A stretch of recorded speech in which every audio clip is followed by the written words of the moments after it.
Doctor గారు నమస్కారం. నమస్కారం. శస్త్రచికిత్స అనేటువంటిది చేసేటప్పుడు ఈ డ్యూరేషన్ అంటే ఎంత సమయం పడుతుంది, దాని తర్వాత ఇది ఎన్ని రోజులలో నడవే అవకాశం ఉంది? జనరల్ గా మేము విన్నది ఏంటంటే ఒక రోజు తర్వాత నడిపిస్తారు, అది పెద్ద విషయం ఏం కాదు అని అంటారు. నిజంగా అంత పెద్ద ఆపరేషన్ చేసిన తర్వాత వెంటనే నడిపించడం అనేటువంటిది నిజంగా సాధ్యమవుతుందా పేషెంట్? మెయిన్ ఇప్పుడు మనకు ఆపరేషన్ అయిన తర్వాత ఏదైనా నొప్పి అనేది ఉంటుంది. మనం చేసే ఆపరేషన్స్ ఇక్కడ మన సన్ రైజ్ లో ఎపిడ్యూరల్ అనెస్థీషియా అని ఇస్తే మత్తుది ఎపిడ్యూరల్ అంటే చిన్నగా వెన్నపూసల సూది ఇచ్చి దాంట్లో ఎపిడ్యూరల్ డ్రగ్స్ ఇస్తాం. ఇది ఏంటంటే ఆ పైపు వెన్నపూస నుంచి అది ఆల్రెడీ 2-3 days పెడతాం. ఆ పైపు ఏంటంటే దాని తర్వాత పేషెంట్ నొప్పి బట్టి దాంట్లో కూడా డ్రగ్ ఇస్తాం కాబట్టి నొప్పి తగ్గుతుంటది. ఈ నొప్పి తగ్గిన తర్వాత పేషెంట్ కి మంచి కాన్ఫిడెన్స్ ఇంకా పెరుగుతుంది కాబట్టి నెక్స్ట్ డే లేదంటే మాక్సిమం సెకండ్ డే నడిపిస్తుంది. ఈ ఎపిడ్యూరల్ అనెస్థీషియా ఇచ్చి మనం ఎంత తొందరగా మొబిలైజ్ చేస్తే అంత బెటర్ ఉంటుంది ఈ పేషెంట్స్ కి. ఎట్లయినా ఏజ్ 50-60 ఉంటుంది కాబట్టి వాళ్ళు పండుకొని ఉంటే వేరే ఆప్షన్స్ వేరే కాంప్లికేషన్ స్టార్ట్ అవుతాయి. డివిటీ డీప్ వెయిన్ థ్రాంబోసిస్ అనుకోండి,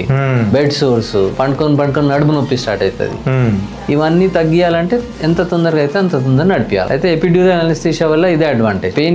పెయిన్ పేషెంట్ కి పెయిన్ వస్తుంది అనగానే దాంట్లోకి డ్రగ్ ఇస్తాము, అంటే పెయిన్ కిల్లర్సే. అది 1-2 days లో పెయిన్ తగ్గంగానే తీసేస్తాం.